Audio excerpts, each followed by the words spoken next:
Hello everyone and welcome back to the channel. If this is your first time, welcome to the channel. My name is Hunter. I make videos about filmmaking, content creation, technology, really anything that has to do with tech or cameras. And today we're going to be talking about microphones and which one you should be using for your desired use case. Let's get into it.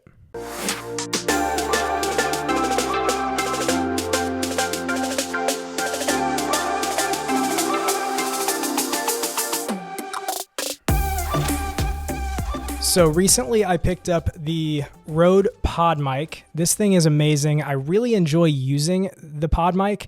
I picked it up because I went through a couple other microphones and they all sounded good, but I needed something, or I should say I wanted something that was meant for talking into, that is meant for voice, whether that be podcasting, YouTube videos, or even live streaming.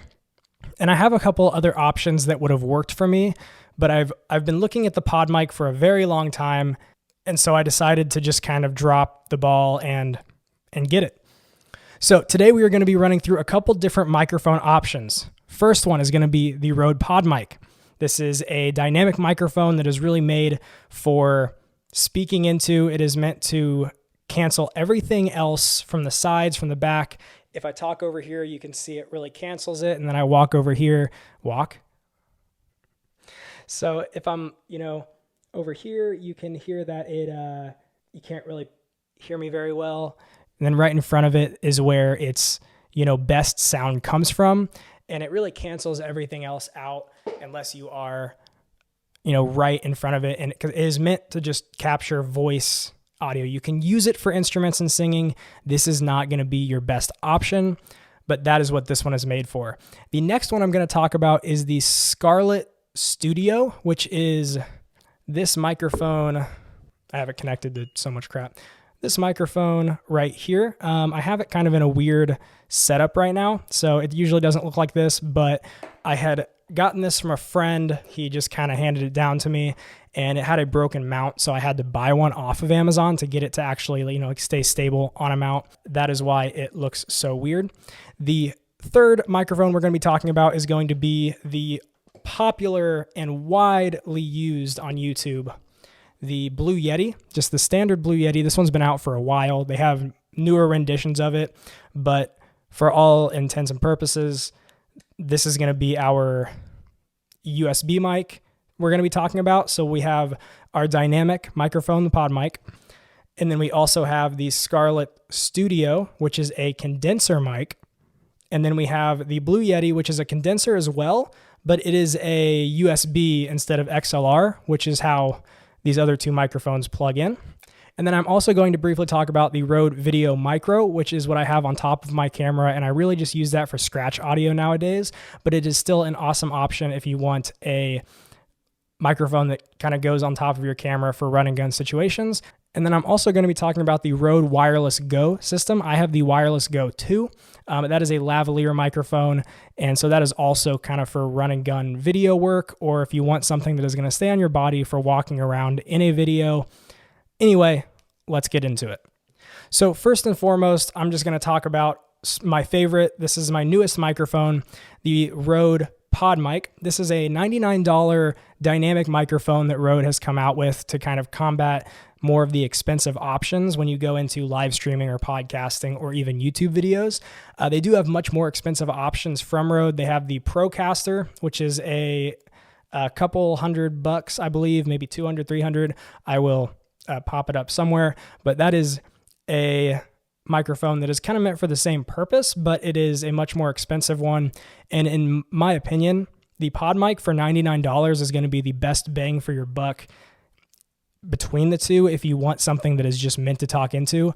I've seen some videos where people take this and just by adding a few simple effects and EQ adjustments, make this sound like a Shure SM7B, which if you don't know what that is the long-running champion of dynamic podcasting microphones. It's like $400. It is amazing, but you don't really need that unless you have the money or you're running like a high-end professional podcast studio, and it is still not the best for everybody. every mic is, sounds better to some people than others, and with different voices might sound better. Some people like this for their voice. Some people like a Shure SM7B, and there's, a plethora of options that they can pick from. But this right here is going to be my favorite dynamic microphone.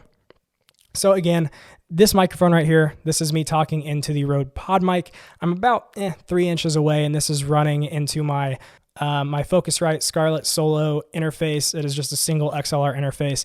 The preamps aren't great, I will say that. So I am running this mic through a mic activator called a cloud lifter, and I'm not going to get too deep into that, but basically it just adds more gain. The downside with these dynamic microphones is that they are super gain hungry. So if you run it through an interface that doesn't have super good preamps, you're going to get a very low volume output, and then you're going to have to crank your gain, which if your interface doesn't have a ton of gain and you get that really close to the max out, then you're going to start introducing noise, and you're going to hear some hissing, background noise, just something you can't fix. And that's one of the downsides with a microphone like this. There are a lot of options. You could get an interface that has a super high gain level right off the bat. One that I can think of right off the top of my head is the Go XLR series or the Go XLR Mini. Those come with like 70 or 80 decibels of gain, which would run this mic without anything in between. I didn't get one. I already had this interface. I really only need one XLR input right now, so the cloud lifter made more sense. There are cheaper options to help your gain input, but again, I'm not going to get into that in this video too very much. So let's move on to the next microphone. All right, so now I'm speaking into the Scarlett Studio condenser microphone. Now this one also sounds pretty good. I'm holding it because I have this weird stand here, and it like isn't heavy enough. So when I have it up like this, it tips over, and so I have to put it right here, which in turn makes me have to get closer right here. So I'm just gonna hold on to it, and I think that that works fairly well. So the Scarlett Studio is a condenser microphone, and basically it has a different mechanism inside, a different diaphragm design meant to capture your audio. And so if you've noticed with condensers like this in the Blue Yeti, we are going to talk into the side of it, and with dynamic microphones you're usually speaking directly into the top, and that's not really like super important for this explanation, but that's a good way usually to tell what somebody's using. Not always, but usually. So this microphone is meant to pick up more of the sound spectrum, while the Podmic is kind of meant to cancel out sounds that aren't really voice or what's directly being tossed into it. A condenser like this is meant to pick up way more sound, and while it does cancel out from sides, you are going to get still a lot more room noise. If you're not in a super well treated room, this will pick up more of those noises. That being said, if you have something like this, or you need an all-in-one package, you can get a Scarlett Solo Studio and get like the microphone, headphones, cord, and interface for a fairly cheap price, and it still works pretty well. I love the sound of this, and like depending on my situation or how I'm feeling, arguably sometimes I like the sound of this more. Also, the cool thing about these microphones is that you don't have to have any kind of mic activator. They are actually powered via phantom power through your interface, which is basically where the interface throws power through the XLR to power the mic.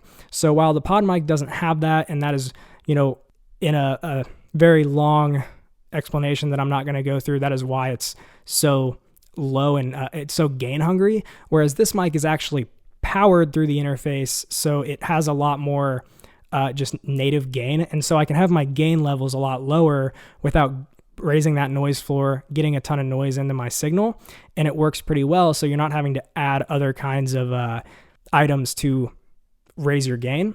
Now, these microphones, in my opinion, and in a lot of, like what I've read and videos I've watched, and just my experience, these microphones are going to be a lot better for music production, recording, singing vocals, instruments. I think that this is going to be, in my opinion, considered a musical microphone. It's going to pick up a lot more of the tones that you would want when recording, let's say, acoustic guitar or singing vocals. Whereas like you can use a Podmic or something like a dynamic to do that.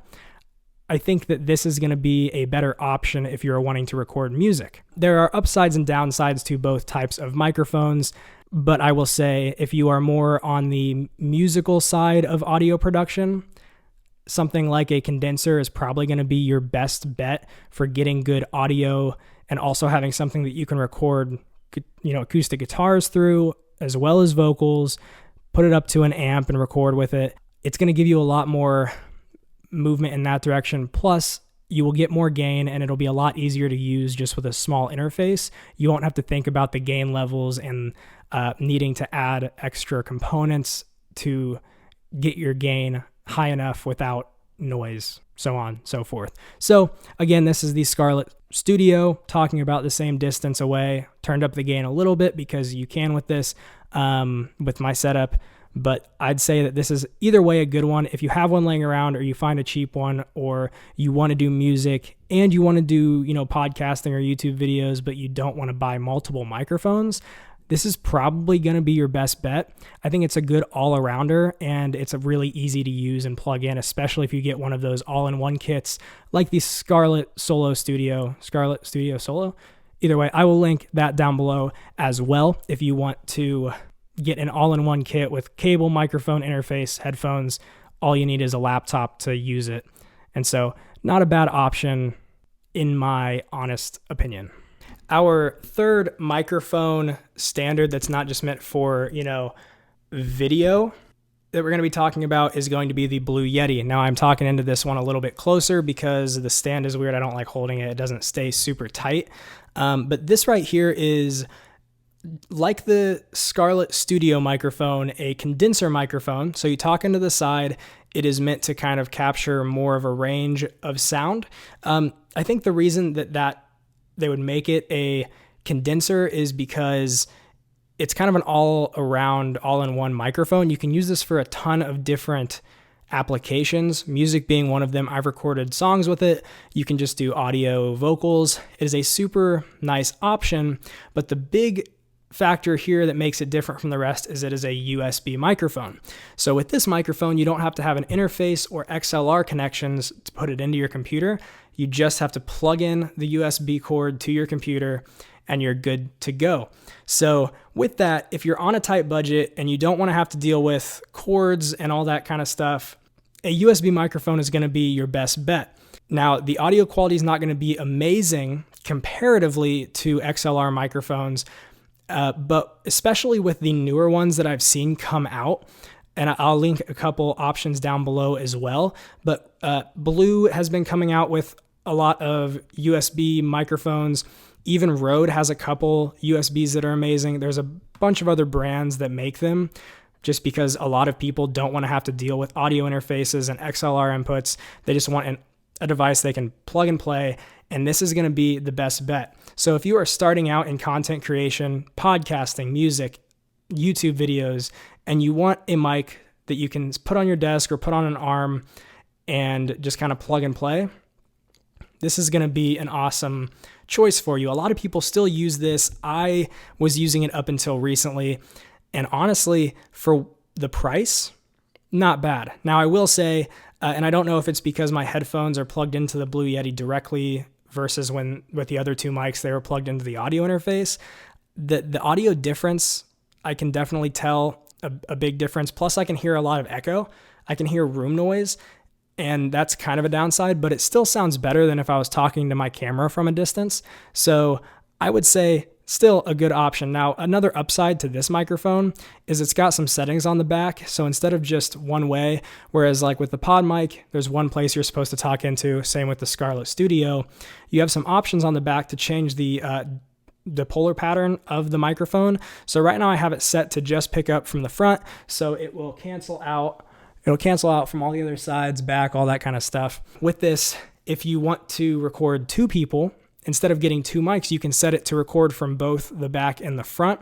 So if you want to do a podcast with one other person, but you only have money for one USB mic, it's a good option. Other ones do this, but just stating the facts of this microphone. There's also a setting to get omnidirectional. So if you want to set it down on a table and have a Zoom call that has a bunch of people in it, or you're recording a podcast with 4 friends and this is all that you can, afford, you can set it down in the middle of a table and set it up to record from all angles, and you will still, be able to pick up audio from everybody. And then there's one other pattern that I'm not entirely sure. I think it just picks up a tighter figure 8 from the front and back, but I'm not going to get into that. Basically, this is still a condenser microphone. It's just plug and play, and there's no XLRs. There's nothing you have to really think about or deal with when using this microphone. So if you're on a budget, or if you just want simplicity, go pick up a USB microphone for your setup, and it will work. Especially some of the newer ones are pretty amazing in terms of quality. And the only reason I still like using XLRs is I love having as much control as possible. And when I can, change out my interface or the microphone, and then have a lot more control over gain and preamp and all of that kind of stuff, I like that. But if you're not trying to deal with all of that, this is going to be your best bet. All right, now we are back on the Rode Podmic. Really quickly, I'm going to run through the last 2 microphones that you could use if you're doing YouTube or videos, and you could also use them for podcasting or streaming because they are amazing options. So let me switch over to my Rode Videomicro, and we will talk about that one really quick. So the Rode Videomicro is what you're listening to now. This is the microphone that is on top of my camera. It is a very small boom mic. It retails for about $50, and honestly, I really enjoy this microphone. The only thing is, because it is so small, you do pick up a lot of the room noise, but this is a good one if you're wanting to just plug in a microphone and do a lot of run and gun videography, because you're not worrying about microphones or lavaliers. It just stays on your microphone plugged in, and it works great. Now, there are more expensive options, but the cool thing that I like about this is for $50, not bad. You don't have to worry about batteries. It's powered from your camera. And the best part is, I'm going to get uncomfortably close here, but if you want to do podcasts or use it for audio, you can put this thing on a tripod and it doesn't sound bad. It picks up good audio. It sounds pretty good. So if you want, you can put that on a tripod in front of you, and as long as it's pretty close to your mouth, it sounds really good. And when I put it beside a Rode VideoMic Pro, which is a much better version of this, or even an NTG, if it's close, now there's obviously much better quality coming out of a $400 microphone versus a $50, but for what you get, it sounds really nice. And so you can definitely make something like that work if you want to. So last but certainly not least is going to be the Rode Wireless Go system, which is a wireless lavalier. There are other ones out there. This is just the one that I have. This is another really good option if you want to pick up your voice but not pick up a ton of room noise. There will be some echo depending on how treated your space is, but the big upside to this microphone is you don't have to stay close to the one on your camera or stay in front of the one that's hooked up to your computer. You can walk around. So if I'm going to be doing a tutorial or a video where I'm going to be moving a ton, this is what I'm going to be using, and I'm sure you've seen it in videos of mine before. But with my other microphones, if I were to walk over here, the audio would sound very echoey and it would sound not great. And if I was using like my Podmic or something that was XLR based and not one that was like on top of the camera meant to capture, room audio a little bit, if I was using one of those, you would barely be able to hear me. Whereas I can sit here, I can look away, I can walk around, turn around, explain things. This is my crappy desk chair. This is my keyboard. Look at this light here. I can walk around and still get the same audio, and it sounds really good. I've seen a ton of huge YouTubers use this microphone, and I kind of got influenced to buy it. And when I did, I was not disappointed. And especially if I'm feeling lazy and I want to make a video and I don't want to set, the microphone up or set up a separate recording to do that, then this is what I'm going to use. It's just plug and play. As long as my gain is set fine on my camera, then we're all good. This system has a lot of cool additions as well, which I won't jump into in this video, but you can have safety channels, you can have pads, which is kind of like lowering your decibels in case, you're going to be very loud. There's a ton of different options with these. Plus the cool thing about this microphone is if it loses connection with the camera, or for some reason I don't have the receiver, it records a ton. It has, I don't even remember the exact amount, but like 24 hours or like 7 hours with different settings, but it records internal audio. So if for some reason the connection were to stop, or I didn't have a receiver plugged in, I can just pop this on and record, and it'll save it on the device, and I just plug it into my computer and I'm good to go. So this is a really good option for YouTube if you want something completely all around and you want to be able to walk around and not be kind of locked in one direction. You can also hold it and do audio this way. They have a little microphone attachment on Rode's website that you can buy. It's called like the Rode Interview Go. I don't even know. But it's basically meant to, if you want to use this as a handheld, you can do that. So I can walk around, I can hand this off to somebody, like, how are you? I'm doing well. That's awesome. Like, I can use it in many different ways, and I could even put it on a stand and use it as a regular microphone, and it would work fine. So this is the last kind of base option that I will offer to you in this explanation video of things that you could use, but I think that it is an amazing option if you're down to spend a little bit of money on a really awesome lavalier system. With all of that being said, that's a ton of different options that you can choose from with audio, and none of them are inherently better than the other. It just kind of depends on your use case and what you want to do. I really like setups like this where I can get amazing audio and have a ton of control over the audio files, a ton of control over the setup itself. Microphone, different cables make a difference, different interfaces make a difference, different programs, different preamps, different effects. I have all of the control in the world. So I like this, but like I said, this is really good if you're going to be doing a lot of talking. You have the condenser microphones, whether that be an XLR or a USB condenser, that you can use if you want an all-around microphone for music or audio, or even just audio. They still work great, and they just seem to me a little bit easier to use if you're just jumping in. You have the USB version, like I said, if you want something simple, just plug and play, and you don't want to have to really worry about much. Blue Yeti, Rode, a ton of companies make great USB microphones that sometimes are hard to tell the difference between a professional setup versus the USB. And for streamers, you don't need something that sounds broadcast quality, and you will get it out of a USB microphone nowadays. So that's an option. If you want something to just toss on your camera and you don't want to have to, move it around or connect anything to yourself, and you're going to be doing a lot of run and gun video, something like a Videomicro from Rode works very well. And if you need something that's kind of for the same purpose, but you want to be able to move around, turn around, walk farther away or closer to your camera and still get great audio, a wireless lavalier microphone is going to be your best bet, like the Rode Wireless Go 2. So with all of that being said, I'm not really going to tell you what I think's best. This is my favorite currently, and I think it sounds the best. This is what I'll be using for most of my sit-down videos. That's my choice, but if you have another opinion, let me know. If you have a microphone that I didn't show in this setup here that you like better than all of these, let me know in the comments. Leave a like down below if you enjoyed the video, and let me know if you want some more input on anything specific in this video, and I can do a review or tutorial about one of the specific microphones in the future as well. So that's where I'm going to leave you. I hope to see you guys in the next one, and I hope you enjoyed this video. Hope you have a wonderful day.